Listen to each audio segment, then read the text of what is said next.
A Força Nacional do SUS, convocada pelo Ministério da Saúde para atuar na crise em Manaus, constatou desde o dia 8 de janeiro o agravamento da situação da falta de oxigênio no Amazonas. O grupo é formado por profissionais de saúde em casos de desastres naturais, calamidades públicas ou risco epidemiológico. Assunto para Isabela Camargo lá em Brasília. Isa, boa tarde para você. O que os relatórios apontam?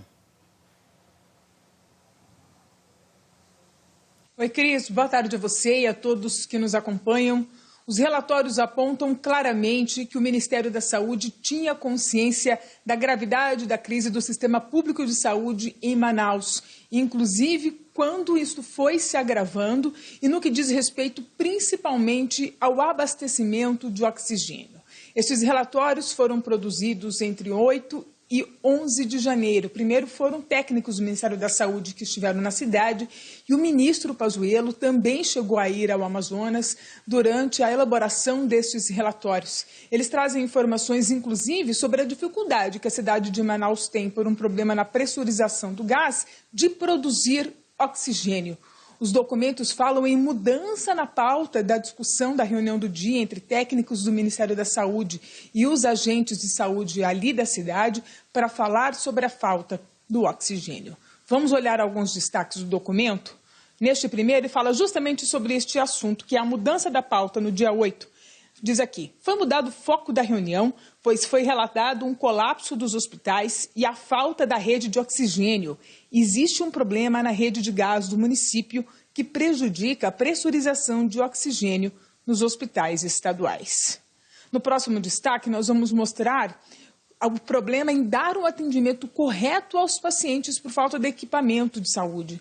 Aqui eles dizem assim, estão preferindo não medir a saturação dos pacientes na Sala Rosa, isso é em um hospital de Manaus, pois ao medir, vários pacientes precisarão de oxigênio e não terão como suprir a demanda.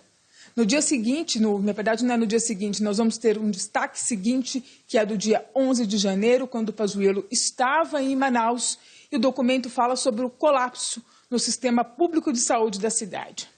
Rede colapsada no município, RH ativo em exaustão nos hospitais, as alas clínicas com superlotação, fornecimento do oxigênio em reserva em todos os hospitais da rede. Cris, o relatório fala ainda que médicos tiveram que escolher quais pacientes teriam um atendimento adequado e quais receberiam um tratamento paliativo. O documento cita um relatório que seria de uma diretora de um hospital falando que ela sabe que perdeu a credibilidade com a equipe dela por não conseguir dar, na verdade, os suprimentos necessários para o hospital. Durante aquele dia, 40 pessoas teriam morrido. O relatório fala ainda de problemas na compra de outros equipamentos, como o oxímetro, que é tão utilizado aí para acompanhar justamente se o paciente com Covid está ficando no estado mais grave ou não. O relatório também fala sobre a dificuldade em contratar médicos em Manaus. Apesar disso, hoje o Ministério da Saúde abriu aí uma licitação para tentar atrair mais médicos para o município e para todo o estado do Amazonas. São 36 vagas remanescentes e mais 72 vagas para médicos que devem atuar justamente nesta primeira equipe que faz atendimento aos pacientes com Covid. Um outro detalhe que vem lá do Amazonas é que a Defensoria Pública da União está pedindo que aquele auxílio emergencial seja prorrogado para quem está no estado. É só um pedido ainda, mas é mais um ponto para ficarmos em atenção ali por conta da gravidade de tudo que nós estamos vendo nos últimos dias no sistema público de saúde. E a última informação que chegou, essa no que diz respeito ao governo estadual e aos prefeitos dos municípios do Amazonas, é uma decisão do Superior Tribunal de Justiça. O ministro Jorge Mussi deu um prazo de 48 horas para que eles deem explicações a respeito do estado do sistema público de saúde, principalmente também, Cris, no que diz respeito ao abastecimento de oxigênio. Volto com você.